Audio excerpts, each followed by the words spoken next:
Good afternoon, everybody. I am coming to you guys because I have a heavy heart.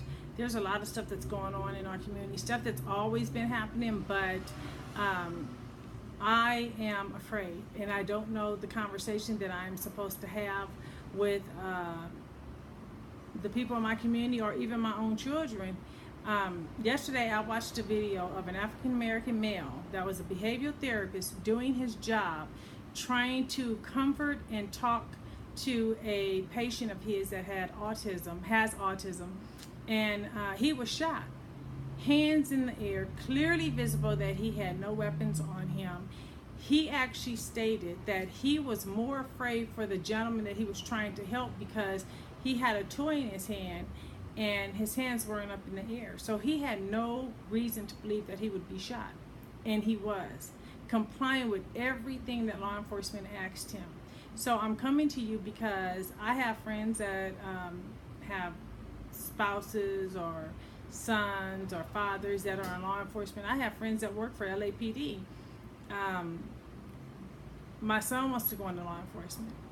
But my question that I have for law enforcement and for those that want to defend law enforcement, I have one simple question.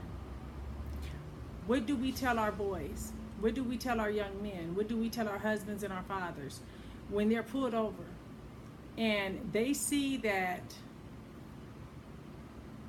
every time you comply, if you tell a law enforcement officer that you have a weapon in the car, that you're licensed to carry that weapon, and you still get shot. If you talk to law enforcement and comply with everything and they're still shooting at you, your hands are up, what do we tell them? I mean, really, I don't understand, because what I would tell my son or anybody else for that matter, if it was a person on the street, now just listen to this. I could be illegally carrying a weapon, walking down the street, and if somebody pulls a weapon on me to try and take my life, I have a right to protect myself, even with that illegal weapon. Now, I could actually kill the person that came at me, and I might be charged with, having an illegal weapon or something like that, but they couldn't charge me with murder. They would charge me with self-defense. Now, what happens when you have a law enforcement officer that stops you and you believe with all your heart that is a rogue officer, that they are going to do something to you? You get one life, period. There's no second chances at this. So what do we teach our young men? What do we teach or what do we learn even as women? I mean, really, me and my husband were pulled over 7 years ago. I'll never forget it. I made a complaint with the sheriff's department. It is on file. We were pulled over going to pick our daughter up. This officer snatched my husband out the car. Then he snatched me out the car, put my hands behind my back, put us in the car, and he arrested my husband for a warrant that we found out my husband had that was 10 years old. It was a traffic warrant out of Lakewood that was 10 years old, less than $2,500, and he took him to jail. He told my husband, I actually made it back to the police station before he did. He said he took my husband in jail because my mouth was too smart. You know what I did? I leaned over and I said, what did you stop us for? I then proceeded to put my daughter on speakerphone so that I could have some type of proof. I told her to call 911 in case she heard anything that was out of the ordinary. And we did everything that was legally required of us. I knew that they shouldn't have had him. Nobody wanted to take a complaint at the Linwood station. Nobody wanted to take a complaint. Everybody wanted to say, why was I so upset? It seems like I was more agitated than my husband. My husband's 250 pounds. He bench presses 300 pounds on a regular basis. He lifts weights. He's not going to give you any reason to feel like he's a threat to you, because he understands the lies that are told. See, we grew up in the era when LAPD would pick you up and throw you in another gang's neighborhood and then, call out that you're a rival. We grew up in the days when LAPD would take their, flashlights and bop you in the mouth. So we understood, and we still understand.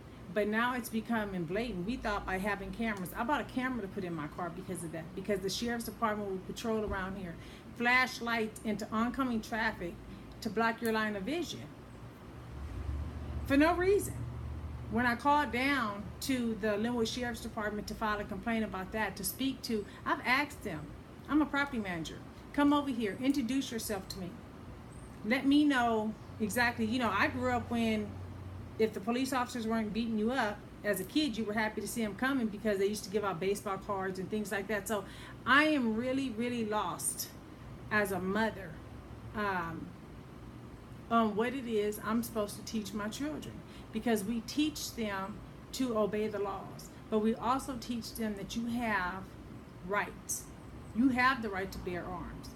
You have the right to, be treated with respect. You have the right to defend yourself if you feel like your life is in danger. But what do you do when it's a person with a badge? What do you do? I have been working as a property manager for 13 years, and I can tell you through the eviction process, through getting into problems with some of my tenants, I have ran into all types of law enforcement. All types of law enforcement. There are a lot of police officers and sheriff's deputies that are out there that are great, that really do want to serve their community. But then I have to question the ones that are so great at doing, that want to be there for us in our community when their partner isn't so great. Their partner manhandles a woman, or, wants to tell somebody, that they need to shut up. Do you want to go to jail today? My husband had a female sheriff's deputy put a gun to his head. He had just walked outside to walk my dog. And she told him that if he moved, she was going to blow his head off, because she said that he was driving a car that had almost hit her. It was no way possible. For one, everybody that knows me knows I have surveillance cameras on my building. And so I was asleep with my granddaughter. She was only a few months old. My tenant came and got me, and when I went downstairs, they had my husband in the back of the sheriff's car. And when I asked them why, the lady tried to tell me that my husband was agitated and stuff. And I couldn't understand, because I know my husband's demeanor. Why would she say he was agitated and that he requested a sergeant? But when the sergeant came out, the sergeant basically told my husband, you know what it is, you can either go to jail or you can go back with your wife and baby. He was so ignorant, he didn't even realize that it was my grandchild, for one. And my husband did nothing wrong at all. The reason why the lady put him in the back of the car, because when she got ready to let him go, my husband asked her for her name and her badge number. And so she put him in the back. Now, legally, they should have let him go when he asked to get out. They didn't. But see, I'm confused. So for all of y'all that have law enforcement in your family, or your spouses, your cousins, your fathers, whoever it is, if you're in law enforcement and you're on my page, I want an answer. I want to know, why is it when you tell us that we're just being detained, but you're not under arrest, can't we walk off?